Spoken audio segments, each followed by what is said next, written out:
So we have a double drive by Mr. Mark Young in Manchester, England. He supplied these lovely drives for me. And we're using some Aquastar motors, 620 kilovolt. They're kind of on the small side. I'm not sure they're going to work. They work fine for bench testing, obviously, but in the real world, maybe not so much. I've got some really long cables because I'm going to run these boxes 5 feet away from each other on the board, because these batteries weigh a lot. All of this electronic package weighs almost 30 pounds. I'm using 33 volts 8S, so 2 batteries per drive. They're 20,000 amps. I got a good deal on them. That's the only reason I'm using them. I'd rather be 10S, but it is what it is. I have 100 amp breakers up here in the lid on each drive, so hopefully it won't blow anything up.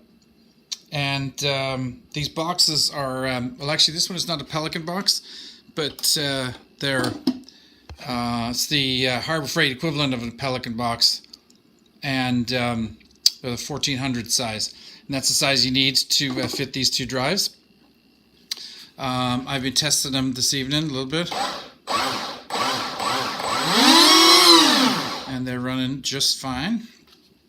I actually have the lid propped open with a piece of wood, because if you open it too far, it starts pulling all the wires out.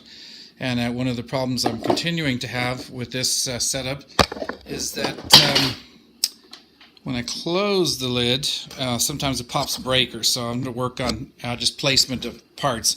So I got lights, each light telling me each pack is working, and then a green light for the overall package. And then I have just a C-Dog. Everybody's using these magnetic kill switches, but regular C-Dog for $12-15 works just fine.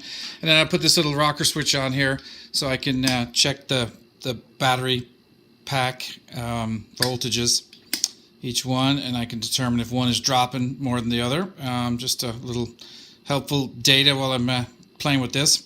Anyway, just wanted to kind of show that off a little bit. It's been a whole lot of work putting this all together, and using a couple of Flyer ESCs, which on their website they say you can adjust them electronically, the power output, but you can't. We've figured that out. There's very little adjustment there, so you kind of have to match the kV of your motor to the spin you're looking for.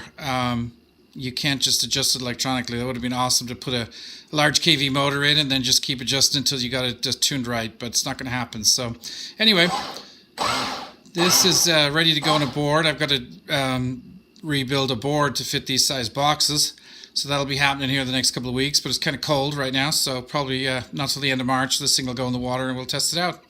But I wanted to give you a little update and show it off. Alrighty, thanks a lot.